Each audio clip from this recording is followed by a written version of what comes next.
Hey, good morning, everybody. It is Friday, February 9th, 2024. It is time for Bible Reading Fellowship, formerly known as Morning Devotions. We're going to pick up our reading this morning in 1 Samuel chapter 24. 1 Samuel 24, reading out of the Legacy Standard Bible, the LSB. If you do not have your own copy of this fine translation, just open up a second tab on your computer. Keep this one open, please. Open up a second tab and in the search bar type read, read.lsbible.org, read.lsbible.org. Good morning, Peter. And when that page opens up, type 1 Samuel 24 in the search window there on the page. Hit enter. That'll bring up the text. Follow along as we read, and when we get to the end of the chapter or the bottom of the page, just click on the right arrow. And that'll move you right along to chapter 25. Chapter 25. Good day yesterday. Did a little car tracting yesterday. Had a little time in the morning and wanted to get out for a little bit before our outreach at an elementary school in Illinois that was hosting a Satan club. I'll tell you a little bit more about that when folks come in. And I don't know, track. Hey, good morning, Maria. Did you get a notification? You two get a notification this morning? It seems like people are logging in a little quicker today. Tracked about 50 cars at a local Walmart and had a really nice conversation with a lady I gave a track to. I'll talk about that in a moment too. Great. Well, good. Notice is going out. So hopefully a bunch of the regulars will join us soon.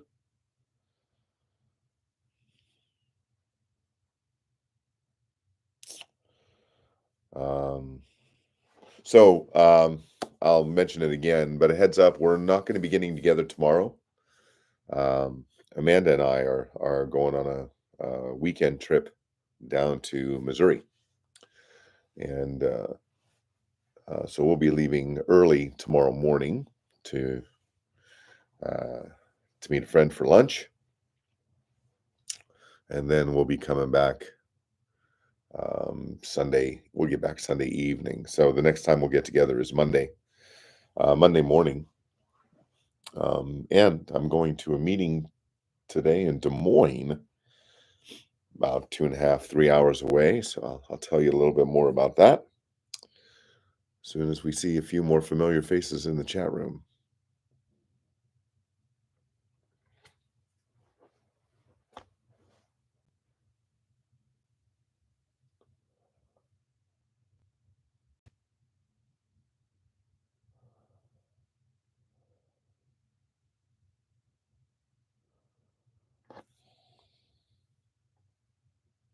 Got notice, reminding me of Got Milk. Good morning, Sarah.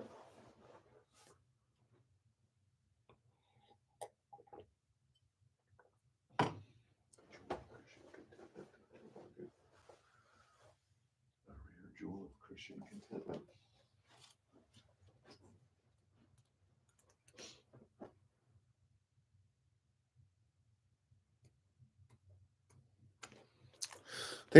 I started reading this at one point.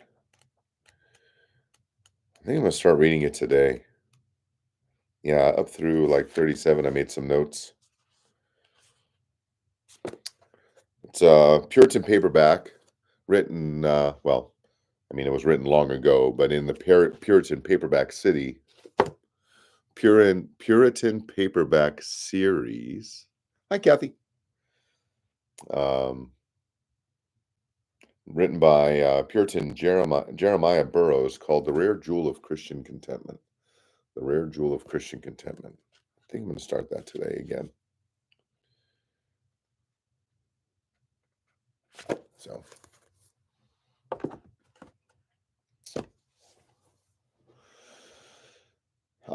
So as you I think I shared with you, my book manuscript is now with the editor,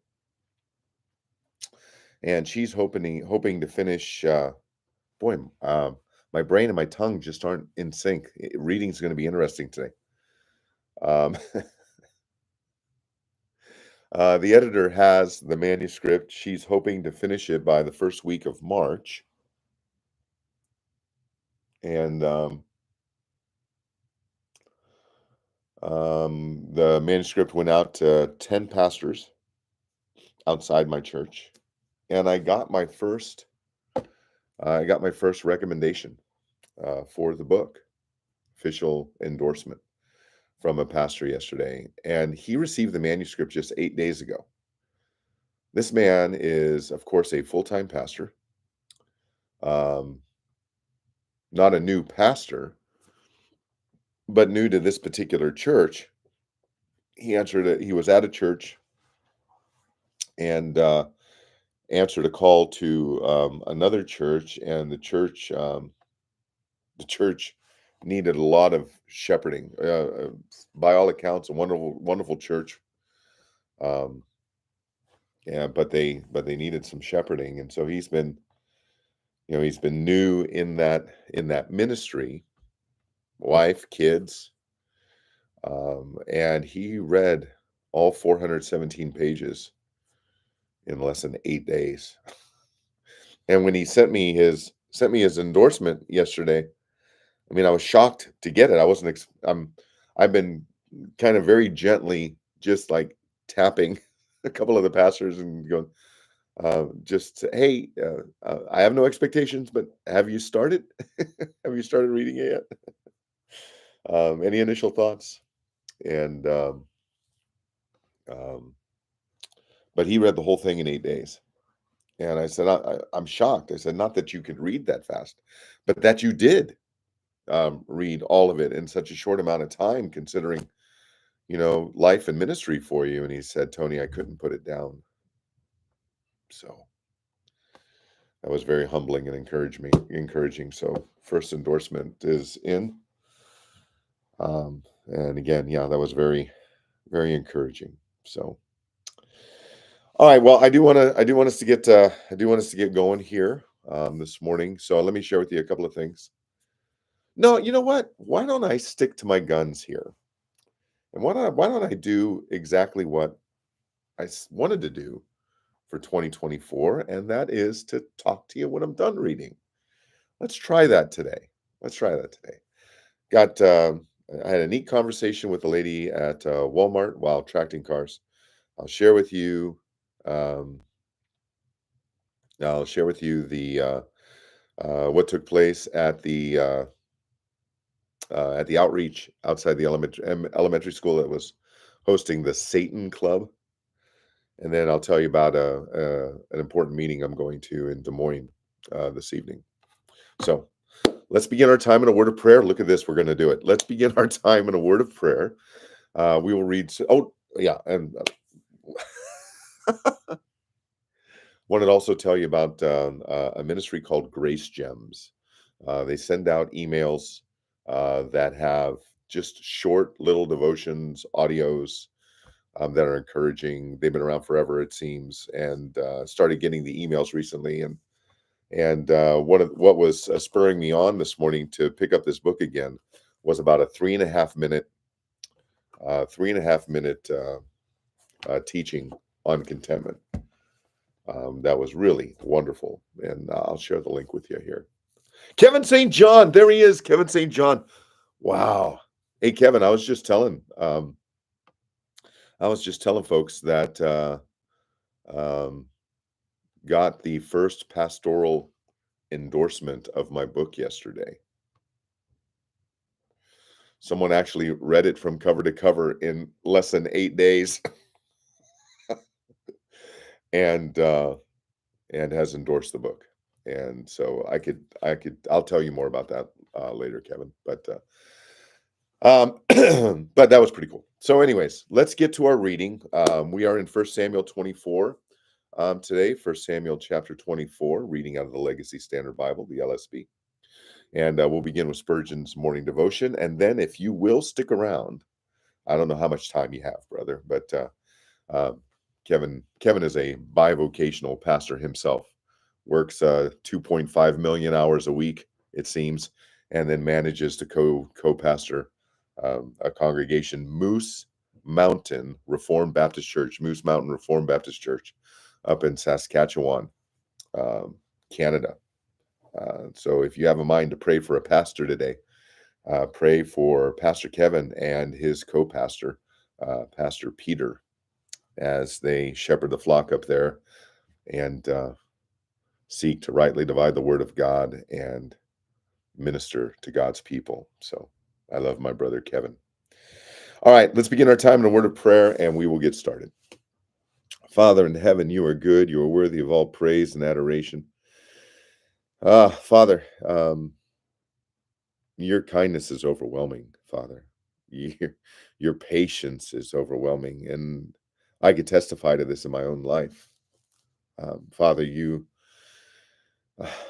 chastisement is good, Lord. And I can testify to that too. And Father, I am so thankful to be gathered with my brethren here, Father, to open your word and to read it this morning. I pray, Father, that you would minister to our hearts and our minds this day, and that you would use your word to do it. Your word, Father, that is sharper than any two-edged sword. May it pierce our hearts today, Father. And Lord, I pray, Father, that we would read it with expectancy. Father, expecting you to work through your word in our lives.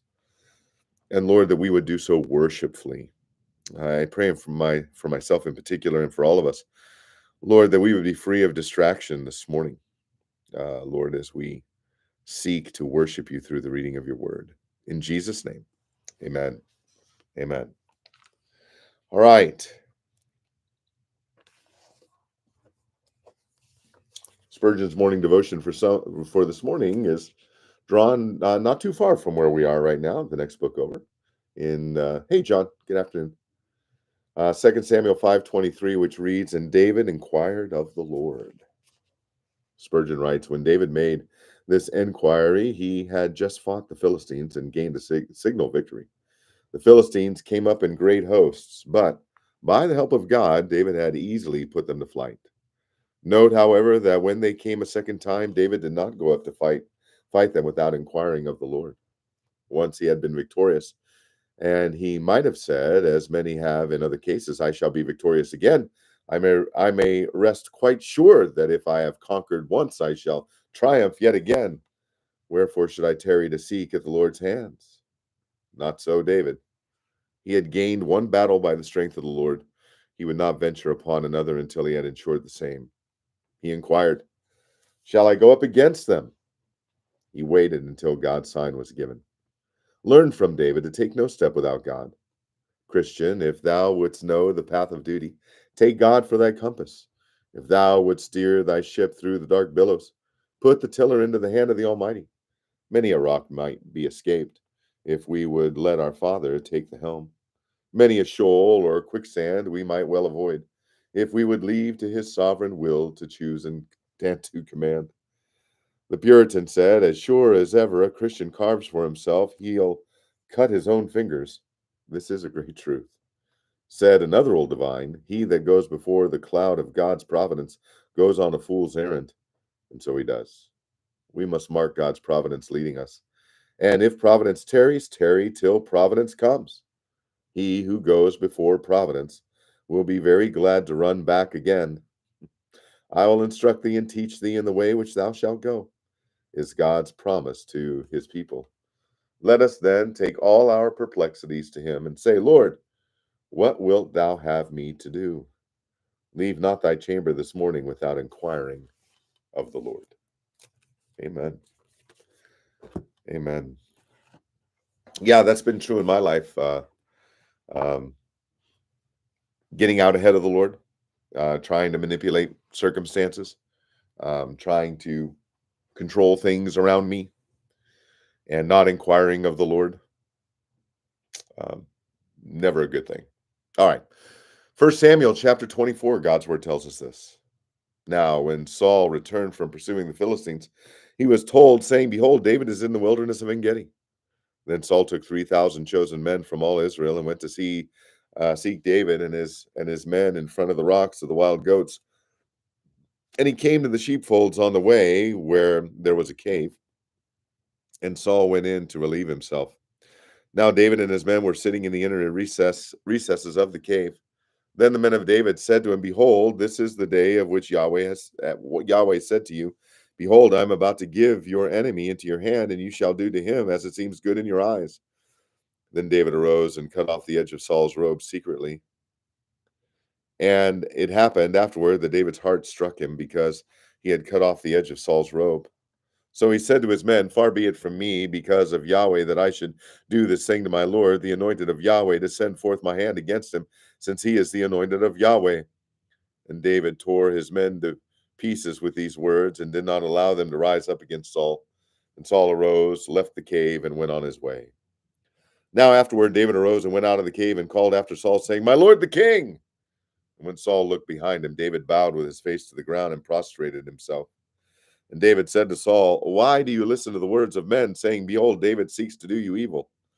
Behold, this day your eyes have seen that Yahweh has given you today into my hand in the cave, and some said to kill you, but my eye had pity on you, and I said, I will not send forth my hand against my Lord, for he is the anointed of Yahweh. Now, my father, see, indeed, see the edge of your robe in my hand. For in that I cut off the edge of your robe and did not kill you. Know and see that there is no evil or transgression in my hand, and I have not sinned against you, though you are lying in wait for my life to take it. May Yahweh judge between you and me, and may Yahweh avenge me on you. But my hand shall not be against you. As the proverb of the ancient says, Out of the wicked comes forth wickedness, but my hand shall not be against you. After whom has the king of Israel come out? Whom are you pursuing? After a dead dog, after a single flea? Therefore, Yahweh be judge and execute justice between you and me, and may he see and plead my cause and execute justice for me to escape from your hand.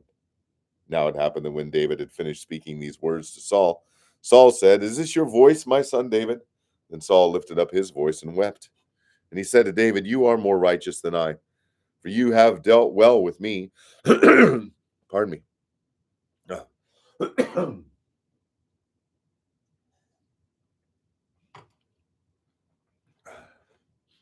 Verse 17 again. And he said to David, You are more righteous than I, for you have dwelt well with me, while I have dealt evil with you. And you have declared today that you have done good to me, that Yahweh surrendered me into your hand, and yet you did not kill me.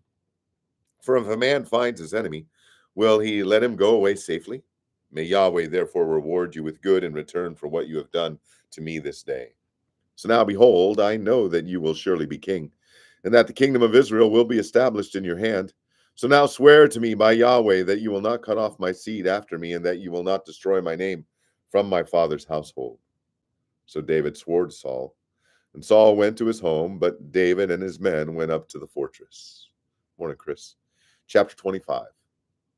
Then Samuel died, and all Israel gathered together and lamented for him, and buried him at his house in Ramah. And David arose and went down to the wilderness of Paran.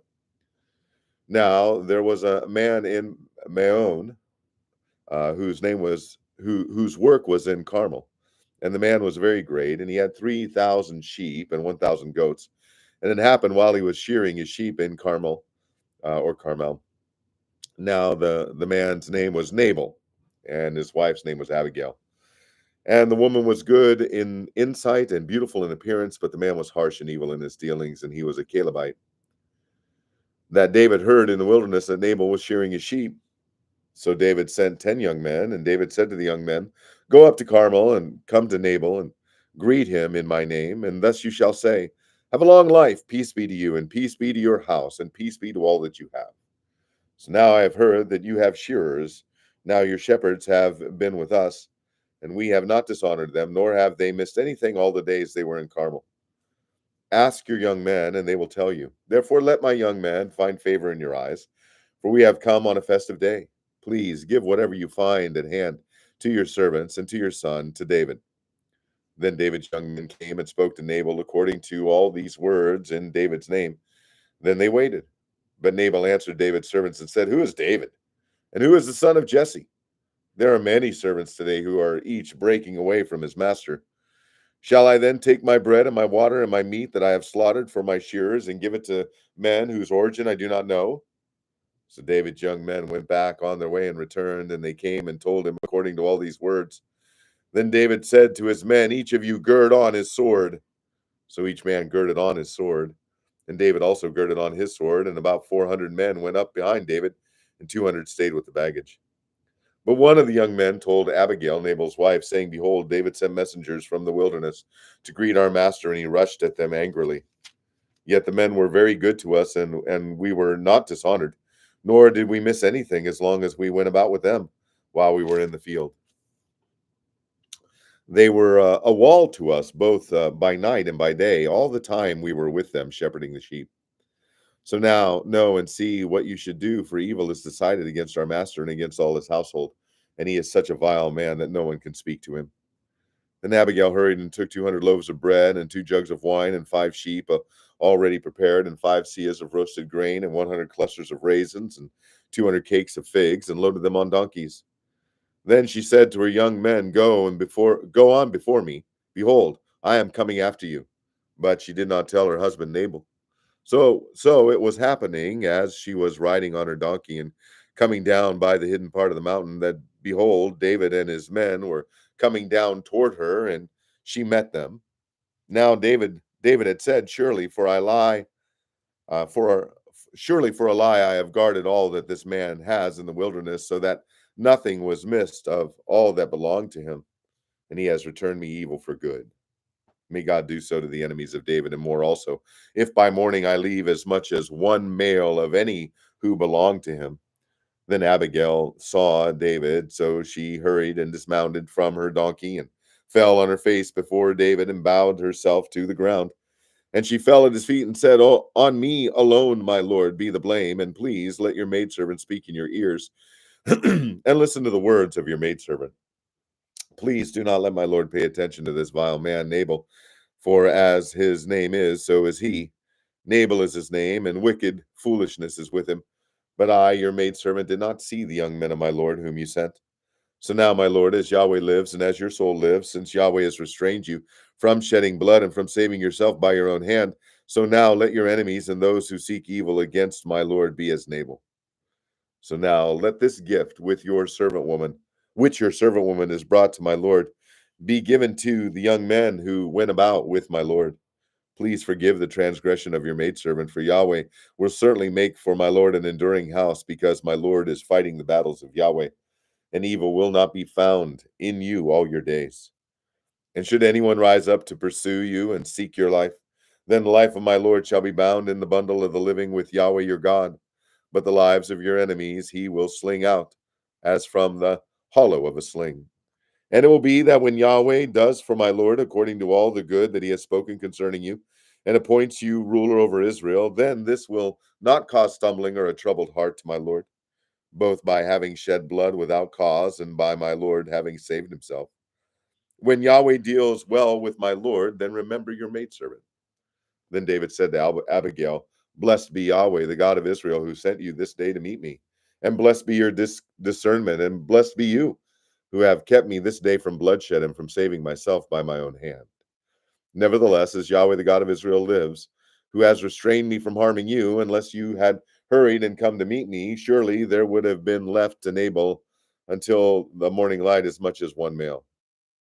There would not have been left to Nabal until the morning light as much as one male."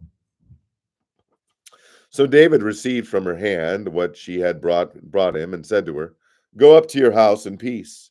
See, I have listened to your voice and granted your request." Then Abigail came to Nabal, and behold, he was holding a feast in his house, like the feast of a king. And Nabal's heart was merry within him, for he was very drunk. So he did not tell him anything, small or great, until the morning light. But in the morning, when the wine had gone out of Nabal, his wife told him these things, and his heart died within him, so that he became as a stone. Now it happened that about 10 days later, Yahweh smote Nabal, and he died. Then David heard that Nabal was dead, so he said, "Blessed be Yahweh, who has pleaded the cause of my reproach from the hand of Nabal, and has kept back his servant from evil. Yahweh has also returned the evil of Nabal on his own head." Then David sent a proposal to Abigail to take her as his wife. Then the servants of David came to Abigail at Carmel and spoke to her, saying, "David has sent us to you to take you as his wife." And she arose and bowed with her face to the ground and said, "Behold, your maidservant is a servant woman to wash the feet of my Lord's servants." Then Abigail hurried and arose, and she rode on a donkey with her 5 young women who went about with her. And she went after the messengers of David and became his wife. David had also taken Ahinoam of Jezreel, and they both became his wives. Now Saul had given Michal his daughter, David's wife, to Palti, the son of Laish, who was from Galim. Chapter 26.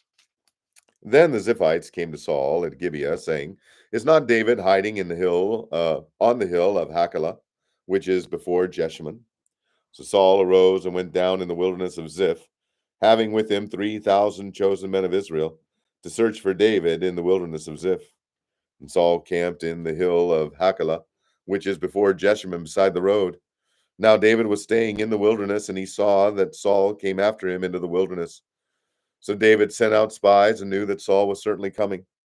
David then arose and came to the place where Saul had camped. And David saw the place where Saul lay, as well as Abner, the son of Ner, the commander of his army. And Saul was lying in the circle of the camp, and the people were camped around him.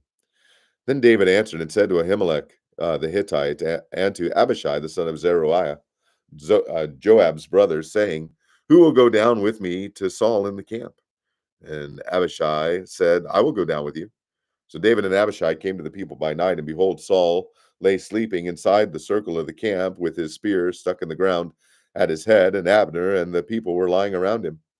Then Abishai said to David, "Today God has surrendered your enemy into your hand, so now please let me strike him with the spear to the ground with one stroke, and I will not strike him the second time."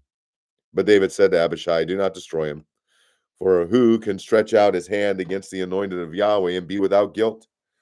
David also said, "As Yahweh lives, surely Yahweh will smite him, or his day will come that he dies, or he will go down into battle and be swept away. Yahweh forbid that I should stretch out my hand against the anointed of Yahweh. But now please take the spear that is at his head and the jug of water, and let us go." So David took the spear and the jug of water from beside Saul's head, and they went away, but no one saw or knew it, nor did any awake, for they were all asleep, because a sound sleep from Yahweh had fallen on them. Then David crossed over to the other side and stood on top of the mountain at a distance with a large area between them. And David called to the people and to Abner the son of Ner, saying, "Will you not answer, Abner?" Then Abner answered and said, "Who are you who calls to the king?" So David said to Abner, "Are you not a man? And who is like you in Israel? Why then have you not guarded your lord the king? For one of the people came to destroy the king, your lord. This thing that you have done is not good. As Yahweh lives, all of you must surely die, because you did not keep watch over your lord, the anointed of Yahweh. So now see where the king's spear is, and the jug of water that was at his head." And Saul recognized David's voice and said, "Is this your voice, my son David?" And David said, "It is my voice, my lord the king." He also said, "Why then is my lord pursuing his servant? For what have I done? Or what evil is in my hand? So now please let my lord the king listen to the words of his servant. If Yahweh has incited you up against me, let him accept an offering. But if it is men, cursed are they before Yahweh, for they have driven me out today, so that I would have no attachment with the inheritance of Yahweh, saying, 'Go serve other gods.' So now do not let my blood fall to the ground away from the presence of Yahweh. The king of Israel has come out to search for a single flea, just as one pursues a partridge in the mountains." Then Saul said, "I have sinned. Return, my son David, for I will not harm you again, because my life was precious in your sight this day. Behold, I have played the fool and have committed a serious error." And David replied, "Behold, the spear of the king. Now let one of the young men come over and take it. Now Yahweh will repay each man for his righteousness and his faithfulness. For Yahweh gave you into my hand today, but I was not willing to send forth my hand against the anointed of Yahweh. Now behold, as your life was highly valued in my sight this day, so may my life be highly valued in the sight of Yahweh, and may he deliver me from all distress." Then Saul said to David, "Blessed are you, my son David. You will both accomplish much and surely prevail." So David went on his way, and Saul returned to his place. Chapter 27. And then David said in his heart, "Now I will be swept away one day by the hand of Saul. There is nothing better for me than that I should utterly escape into the land of the Philistines. Saul then will despair of searching for me any more in all the territory of Israel, and I will escape from his hand." So David arose and crossed over, he and the 600 men who were with him, to Achish, the son of Maok, king of Gath. And David lived with Achish at Gath, he and his men, each with his household, even David with his two wives, Ahinoam the Jezreelitess and Abigail the Carmelitess, Nabal's wife. And it was told to Saul that David had fled to Gath, so he no longer searched for him. Then David said to Achish, "If now I have found favor in your sight, let them give me a place in one of the cities in the country that I may live there. For why should your servant live in the royal city with you?" So Achish gave him Ziklag that day. Therefore Ziklag has belonged to the kings of Judah to this day. And the number of the days that David lived in the country of the Philistines was 1 year and 4 months. Now David and his men went up and raided the Geshurites and the Girzites and the Amalekites, for they were the inhabitants of the land from ancient times, as you come to Shur, even as far as the land of Egypt. And David struck the land and did not leave a man or a woman alive. And he took away the sheep, the cattle, the donkeys, the camels, and the clothing. Then he returned and came to Achish, and Achish said, "Where have you been? Where have you made a raid today?" And David said, "Against the Negev of Judah, and against the Negev of the Jerahmeelites, and against the Negev of the Kenites." And David did not leave a man or a woman alive to bring to Gath, saying, "Lest they tell about us, saying, so has David done, and so has been his custom all the time. He has lived in the country of the Philistines." So Achish believed David, saying, "He has surely made himself odious among his people Israel. Therefore he will become my servant forever." Chapter 28. Where do we start today? 24? Now it happened in those days that the Philistines gathered their armed camps for war to fight against Israel. And Achish said to David, "Know assuredly that you will go out with me in the camp, you and your men." And David said to Achish, "Very well, you shall know what your servant can do." So Achish said to David, "Very well, I will make you my bodyguard for life." Now Samuel was dead, and all Israel had lamented for him and buried him in Ramah, his own city. And Saul had removed from the land those who were mediums and spiritists. So the Philistines gathered together and came and camped at Shunem. And Saul gathered all Israel together, and they camped in Gilboa. Saul saw the camp of the Philistines and was afraid, and his heart trembled greatly. So Saul asked of Yahweh, but Yahweh did not answer him, either by dreams or by Urim or by prophets. So Saul said to his servants, "Seek for me a woman who is a medium, that I may go to her and inquire of her." And his servant said to him, "Behold, there is a woman who is a medium at Endor." Then Saul disguised himself and put on other clothes, and he went, he and 2 men with him. And they came to the woman by night. And he said, "Divine for me, please, and bring up for me whom I shall say to you." But the woman said to him, "Behold, you know what Saul has done, how he has cut off those who are mediums and spiritists from the land. Why are you then laying a snare for my life to bring about my death?" Then Saul swore to her by Yahweh, saying, "As Yahweh lives, no punishment shall come upon you for this thing." Then the woman said, "Whom shall I bring up for you?" And he said, "Bring up Samuel for me." And the woman saw Samuel and cried out with a loud voice. And the woman spoke to Saul, saying, "Why have you deceived me? For you are Saul." And the king said to her, "Do not be afraid, but what do you see?" And the woman said to Saul, "I see a divine being coming up out of the earth."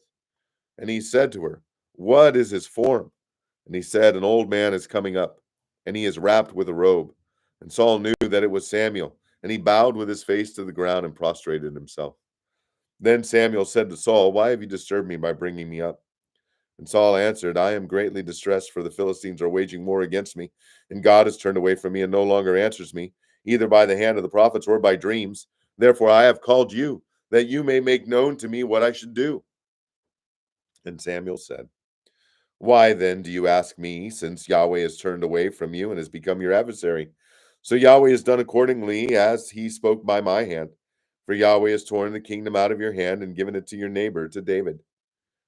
As you did not listen to the voice of Yahweh and did not execute his burning anger on Amalek, so Yahweh has done this thing to you this day. Moreover, Yahweh will also give over Israel along with you into the hands of the Philistines. Therefore, tomorrow you and your sons will be with me. Indeed, Yahweh will give over the camp of Israel into the hand of the Philistines." Then Saul quickly fell full length upon the ground and was very afraid because of the words of Samuel. Also, there was no strength in him, for he had eaten no food all day and all night. And the woman came to Saul and saw that he was terrified and said to him, Behold, your servant woman has listened to your voice, and I have taken my life in my hand and have listened to your words which you spoke to me. So now also please listen to the voice of your servant woman, and let me set a piece of bread before you that you may eat and have strength when you go on your way. But he refused and said, I will not eat. However, his servants together with the woman urged him, and he listened to them. So he arose, from the ground and sat on the bed. And the woman had a fattened calf in the house, and she quickly sacrificed it. And she took flour, kneaded it, and baked unleavened bread from it. And she brought it before Saul and his servants, and they ate. Then they arose and went away that night. Yeah, as I'm reading this, friends, hi Samantha. As I'm reading this, I think about how Saul was constantly trying to manipulate his circumstances. That he had no trust in Yahweh at all. And because he had no trust in Yahweh, he was constantly trying to manipulate his circumstances, not trusting in the providence of God. And I think about how easily it is for me to do that. If I'm anxious about something or worried about something, how easy it is for me to try to manipulate circumstances to make sure that I have what I want, or if I'm comfortable or something like that. So, um, yeah, I see, I see, I see that in Saul's life, reading it today, and how he just ignored the commands of Yahweh over and over and over again, and tried to manipulate circumstances. So, all right, chapter 29. Hi, Lana. Uh, then Philistines, then the Philistines gathered together all their camps to Aphek, while the Israelites were camping by the spring, which is in Jezreel. And the lords of the Philistines were proceeding on by hundreds and by thousands. And David and his men were proceeding on in the rear with Achish. Then the commanders of the Philistines said, What are these Hebrews doing here? And Achish said to the commanders of the Philistines, Is this not David, the servant of Saul, the king of Israel, who has been with me these days, or rather these years, and I have found no fault in him, from the day he deserted to me to this day? But the commanders of the Philistines were angry with him, and the commanders of the Philistines said to him, Make the man return, that he may return to his place where you have assigned him, and do not let him go down to battle with us, or in the battle he may become an adversary to us. For with what could this man make himself acceptable to his Lord? Would it not be with the heads of these men? Is this not David, of whom they sing in the dances, saying, Saul has struck his thousands, and David his 10,000s? Then Achish called David and said to him, As Yahweh lives, you have been upright, and your going out and your coming in with me in the camp are pleasing in my sight, for I have not found evil in you from the day of your coming to me to this day. Nevertheless, you are not pleasing in the sight of the Lords. So now return and go in peace, that you may not do evil in the sight of the lords of the Philistines. And David said to Achish, But what have I done? And what have you found in your servant from the day when I came before you to this day, that I may not go and fight against the enemies of my lord the king? But Achish answered and said to David, I know that you are pleasing in my sight, like an angel of God. Nevertheless, the commanders of the Philistines have said, he must not go up with us to the battle. So now arise early in the morning with the servants of your Lord who have come with you. And as soon as you have arisen early in the morning and have light, go. So David arose early, he and his men, to go in the morning to return to the land of the Philistines. And the Philistines went up to Jezreel. Chapter 30. Then it happened, when David and his men came to Ziklag on the third day, that the Amalekites had made a raid on the Negev and on Ziklag, and had struck Ziklag and burned it with fire. And they took captive the women and all who were in it, both small and great. They did not put anyone to death, and carried them off and went their way. Then David and his men came to the city, and behold, it was burned with fire, and their wives and their sons and their daughters had been taken captive. So David and the people who were with him lifted their voices and wept until there was no strength in them to weep. Now David's two wives had been taken captive, Ahinoam the Jezreelitess, and Abigail the widow of Nabal the Carmelite. Moreover, David was greatly distressed, because the people said to stone him, for all the people were embittered, each one because of his sons and his daughters. But David strengthened himself in Yahweh his God. Then David said to Abiathar the priest, the son of Ahimelech, "Please bring the ephod near to me." So Abiathar brought the ephod near to David. And David asked of Yahweh, saying, "Shall I pursue this band? Shall I overtake them?" And he said to him, "Pursue, for you will surely overtake them, and you will surely deliver all." So David went, he and the 600 men who were with him, and they came to the brook Besor, where those left behind remained. But David pursued, he and 400 men, for 200 were too exhausted to cross the brook Besor. Verse 10. But David pursued, he and 400 men, for 200 who were too exhausted to cross the brook Besor remained behind. Then they found an Egyptian in the field and brought him to David and gave him bread, and he ate. And they provided him water to drink. And they gave him a piece of fig cake and 2 clusters of raisins, and he ate. Then his spirit revived, for he had not eaten bread or drunk water for 3 days and 3 nights. And David said to him, to whom do you belong? And where are you from? And he said, I am a young man of Egypt, a slave of an Amalekite, and my master forsook me when I fell sick 3 days ago.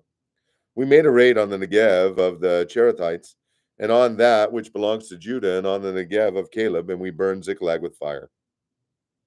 Then David said to him, Will you bring me down to this band? And he said, Swear to me by God that you will not put me to death or surrender me into the hands of my master, and I will bring you down to this band. So he brought him down, and behold, they were spread over all the land, eating and drinking and celebrating because of all the great spoil that they had taken from the land of the Philistines and from the land of Judah.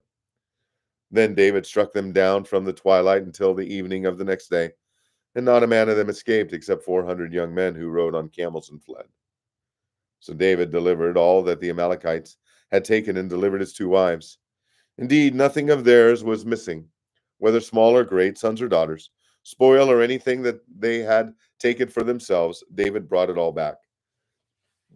And David took all the sheep and the cattle which the people drove ahead of the other livestock, and they said, This is David's spoil. Pardon me. Then David came to the 200 men who were too exhausted to follow David, who had also remained at the brook Besor, and they went out to meet David and to meet the people who were with him. And David approached the people and greeted them. Then all the evil and vile among those who went with David said, Because they did not go with us, we will not give them any of the spoil that we have delivered, except to every man his wife and his children, that they may lead them away and depart.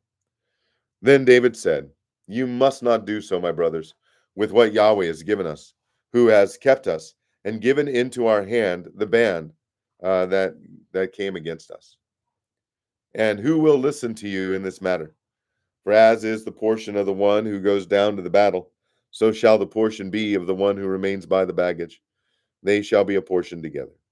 So it has been from that day forward, that he made it a statute and a judgment for Israel to this day.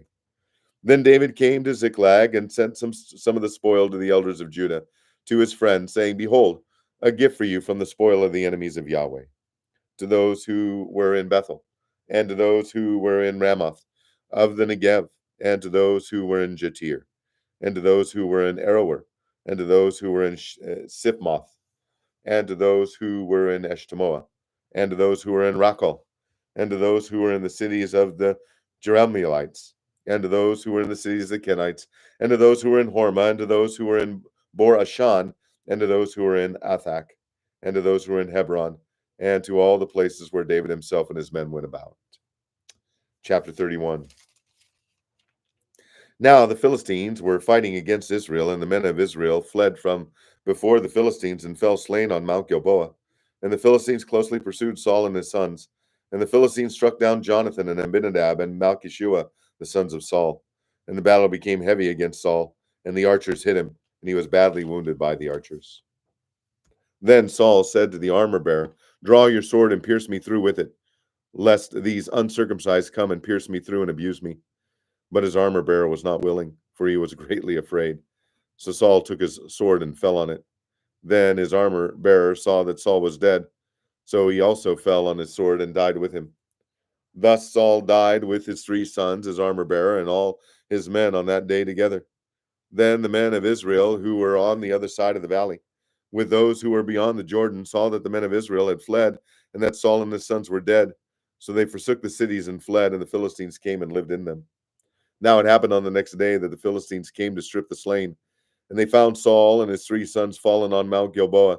Then they cut off his head and stripped off his weapons and sent them all around the land of the Philistines to proclaim the good news to the house of their idols and to the people.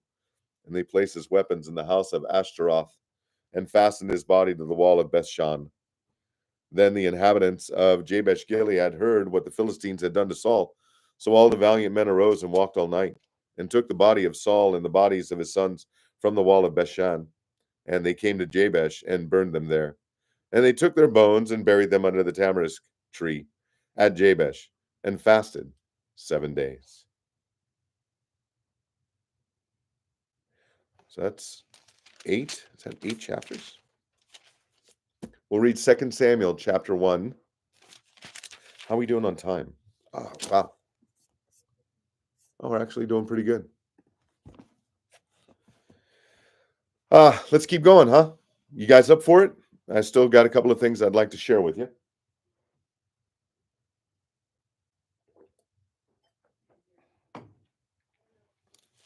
Now it 2 Samuel chapter 1. Now it happened after the death of Saul that David returned from striking down the Amalekites. Then David remained 2 days in Ziklag. Now it happened that on the 3rd day, behold, a man came out of the camp from Saul. This is really interesting to me. And his clothes were torn, and dust was on his head. And it happened when he came to David that he fell to the ground and prostrated himself. Then David said to him, "From where do you come?" And he said to him, "I have escaped from the camp of Israel." And David said to him, How did things go? Tell me now. And he said, "The people have fled from the battle, and also many of the people have fallen and are dead. And Saul and Jonathan, his son, are dead also." So David said to the young man who told him, "How do you know that Saul and his son Jonathan are dead?" And the young man who told him said, "By chance," listen to this, "by chance I happened to be on Mount Gilboa, and behold, Saul was leaning on his spear. And behold, the chariots and the horsemen pursued him closely. Then he turned to look behind him, and he saw me and called to me, and I said, 'Here I am.' And he said to me, 'Who are you?' And I answered him, 'I am an Amalekite.' Then he said to him, 'Please stand beside me and put me to death, for agony has seized me because my life still lingers in me.' So I stood beside him and put him to death, because I knew that he could not live after he had fallen. And I took the crown which was on his head and the bracelet which was on his arm, and I have brought them here to my Lord." Okay, so in chapter 31 of 1 Samuel, we read that Saul's wounded, and he asks his armor bearer to finish him off so that he wouldn't be killed by the enemy. And the armor bearer was afraid to do it. Then his armor bearer but his armor bearer was not willing, for he was greatly afraid. So Saul took his sword and fell on it. All right. Then his armor bearer saw that Saul was dead. So he also fell on his sword and died with him. But yet this Amalekite says, "Oh, no, I finished him off." So what do we have here? Was Saul's armor bearer mistaken and Saul had not yet died? Um, and then the armor bearer fell on his sword and died alongside him? Or is this Amalekite lying about finding Saul and finishing him off as if he was trying to earn some credit with David? Verse 10. So I stood beside him and put him to death, this Amalekite says, because I knew that he could not live after he had fallen. And I took the crown which was on his head and the bracelet which was on his arm, and I have brought them here to my Lord. Yeah, that's what I'm thinking too. Yeah, Peter says that. I think he lied to please David. Yeah. Then David took hold of his clothes and tore them, and so also did all the men who were with him.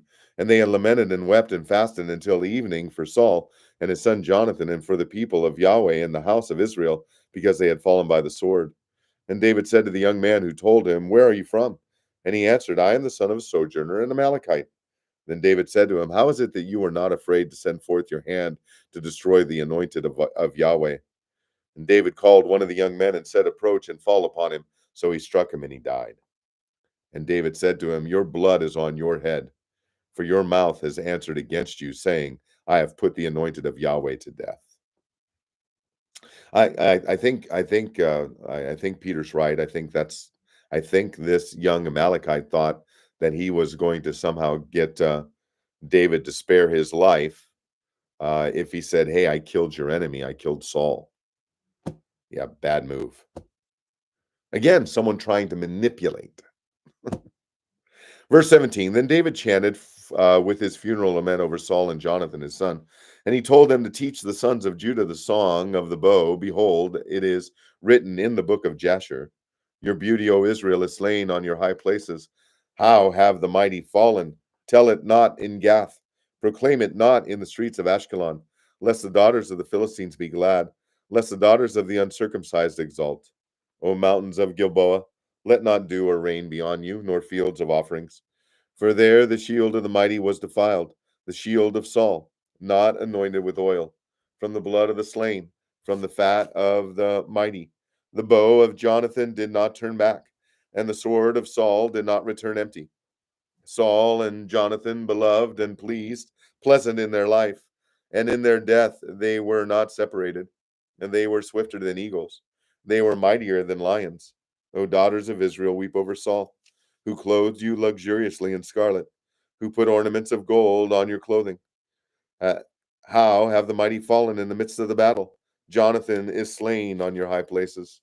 I am distressed for you, my brother Jonathan. You have been very pleasant to me. Your love to me was more wonderful than the love of women. How have the mighty fallen, and the weapons of war perished? Chapter 2, and I think this will be our 10th chapter. Yeah, we'll stop. We'll read chapter 2 since we're not going to be reading tomorrow. I don't think so. You know what? I might do an afternoon reading because I'm going to have some time by myself tomorrow, as Amanda is spending time with a friend. And so I might do a reading tomorrow afternoon. I had planned to take my computer if I can find a place with some internet. So we'll see. But anyways, chapter 2 will be our 10th chapter today. And if you don't mind sticking around for just a little bit, I want to share with you about yesterday. So chapter 2, now it happened afterwards that David asked of Yahweh, saying, shall I go up to one of the cities of Judah? And Yahweh said to him, go up. So David said, where shall I go up? And he said, to Hebron. So David went up there, and his two wives also, Ahinoam the Jezreelitess, and Abigail, the wife of Nabal the Carmelite. And David brought up his men who were with him, each with his household, and they lived in the cities of Hebron. Then the men of Judah came and there anointed David king over the house of Judah. And they told David, saying, it was the men of Jabesh Gilead who buried Saul. And David sent messengers to the men of Jabesh Gilead and said to them, may you be blessed of Yahweh, because you have shown this loving kindness with your Lord, with Saul, and have buried him. So now may Yahweh show loving kindness and truth to you. And I also will show this goodness to you, because you have done this thing. So now let your hands be strong and be valiant, for Saul your Lord is dead, and also the house of Judah has anointed me king over them. Now Abner, the son of Ner, commander of Saul's army, had taken Ishbosheth, the son of Saul, and brought him over to Mahanaim. And he made him king over Gilead, over the Asherites, over Jezreel, over Ephraim, and over Benjamin, even over all Israel. Ishbosheth, Saul's son, was 40 years old when he became king over Israel, and he was king for 2 years. The house of Judah, however, followed David. And the time that David was king in Hebron over the house of Judah was 7 years and 6 months. Now Abner, the son of Ner, went out from Mahanaim to Gibeon with the servants of Ishbosheth, the son of Saul. And Joab, the son of Zeruiah, and the servants of David went out and met them by the pool of Gibeon, and they sat down, one on the one side of the pool, and the other on the other side of the pool. Then Abner said to Joab, now let the young men arise and hold a contest before us. And Joab said, let them arise. So they arose and went over by count, 12 for Benjamin and Ishbosheth, the son of Saul, and 12 of the servants of David. And each one of them seized his opponents by the head and thrust his sword in his opponent's side. Well, let me finish a couple verses here, honey. So they fell down together. Therefore, that place was called Helka Hazrim, which is in Gibeon. And that day the battle was very severe, and Abner and the men of Israel were defeated before the servants of David. Hang on just a second, folks.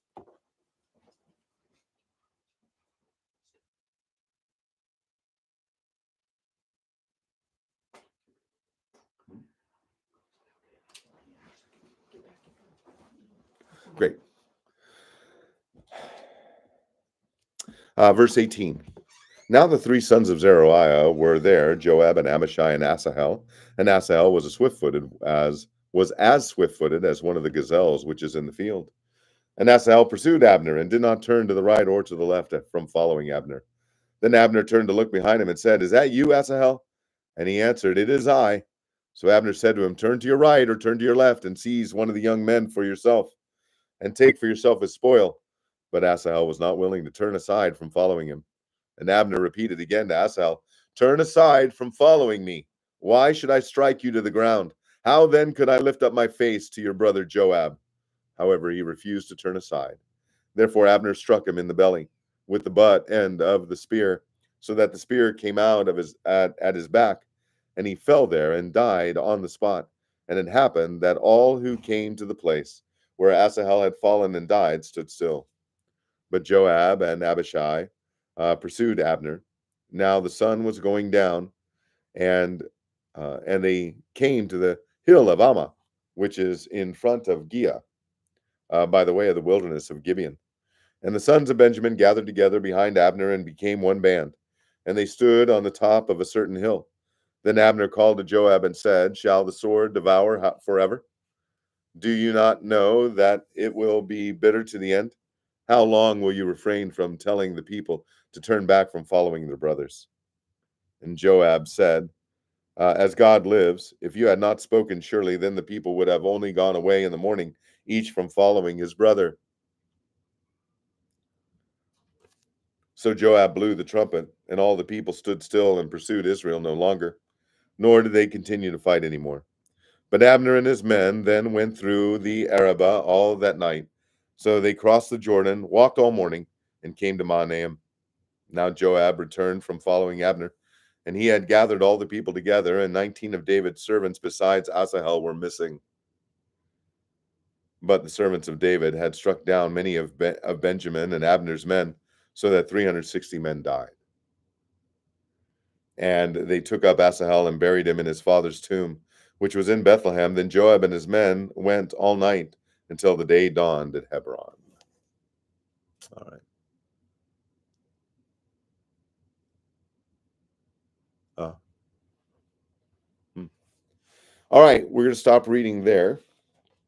We'll pick up next time, whether that's tomorrow or Monday. I'm not yet sure. In 2 Samuel chapter 3, 10 chapters today. Praise the Lord. All right, before you guys take off, so I did some car tracting yesterday.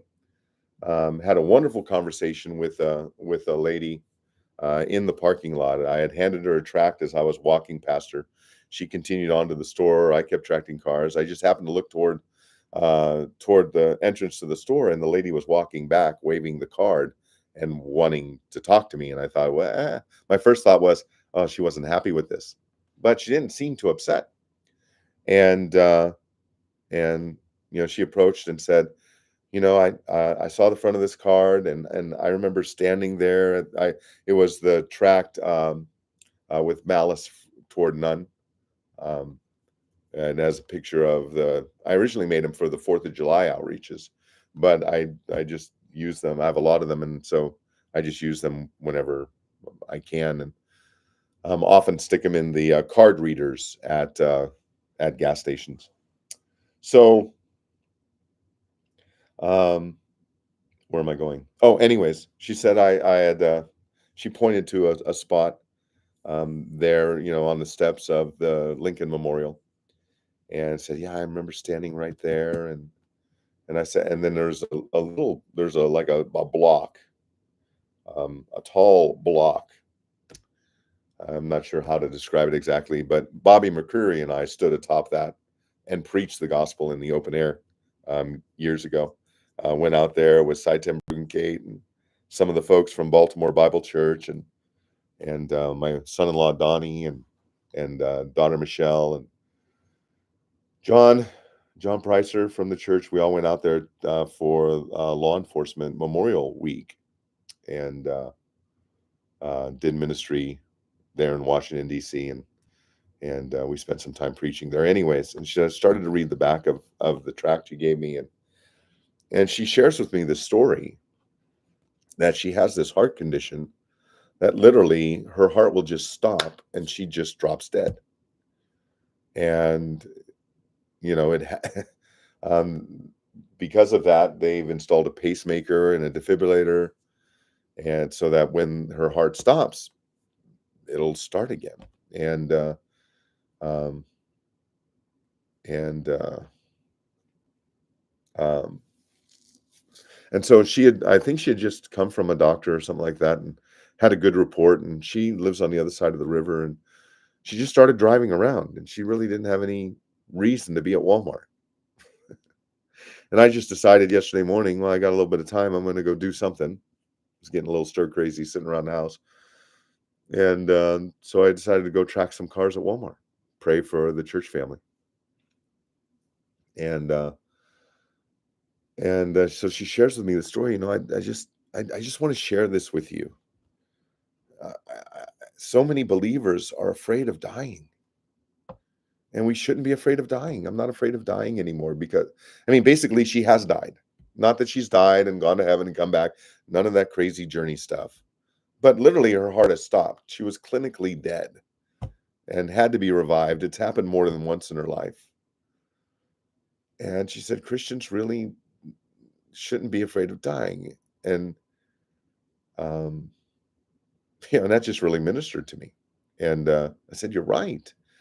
I said, I think Christians aren't so much afraid of dying as much as they're afraid of the process of dying. They don't fear death as much as they fear dying. Does that make sense? And that might be true with a lot of people, but with unbelievers, they have no hope. And so I encouraged her. I said, well, that's a wonderful thing to remind believers. I said, but most of the people you're going to talk to aren't believers. And so I want to encourage you to communicate the gospel to people. And we talked about that for a while, and that encouraged her. And so it was just a really sweet time of fellowship with this lady in the parking lot. And then yesterday afternoon, 18 of us, counting me, 18 of us from my church lined up outside of across the street from an elementary school in Moline that was hosting, again, an after-school Satan club.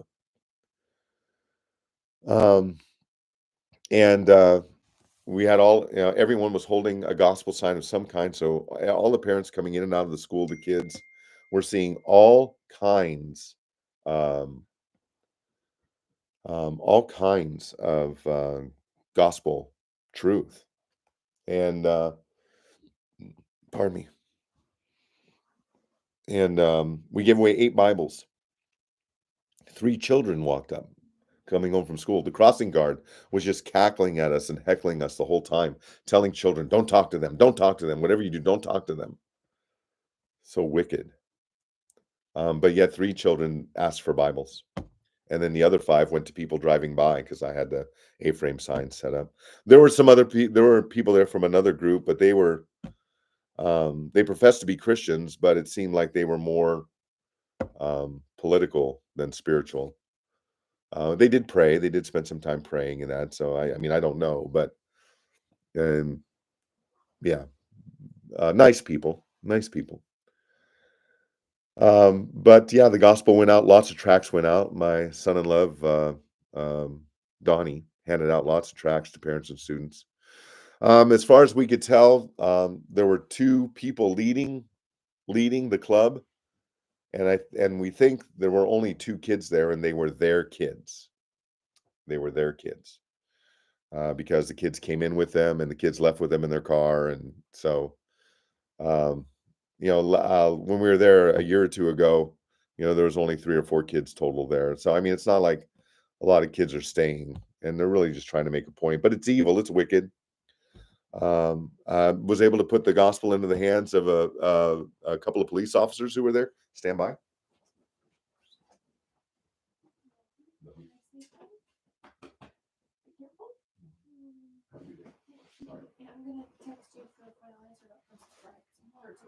Okay, love you too.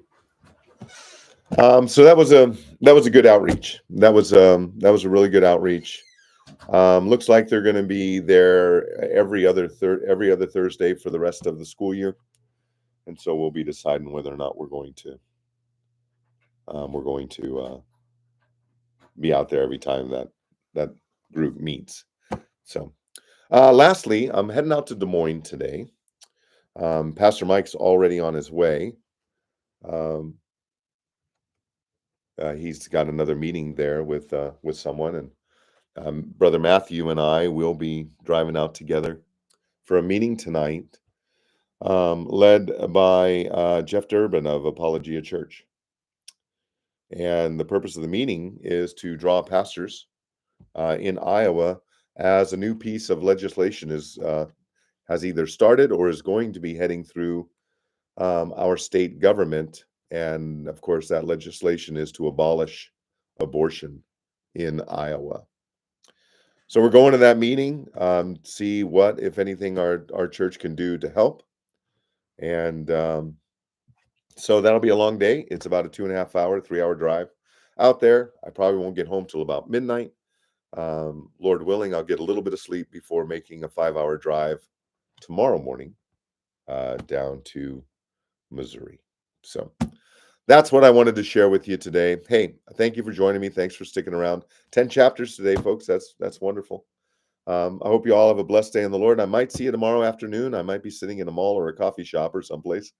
But it won't be tomorrow morning. It'll be later in the day because I'll be driving tomorrow. So if I am able to do it, I might see you tomorrow morning or tomorrow afternoon. If not, I'll certainly see you on Monday. Either way, we'll be picking up in 2 Samuel chapter 3 next time we get together. I hope you have a blessed weekend.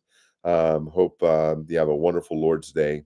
Love you guys. Hey, be praying for me and praying for Amanda as we make this trip. It's going to be a quick trip. We drive down tomorrow morning. We come back Sunday night. So be praying for us. I'd appreciate that. And love you guys. And I'll look forward to seeing you next time for another edition of Bible Reading Fellowship. Have a great day.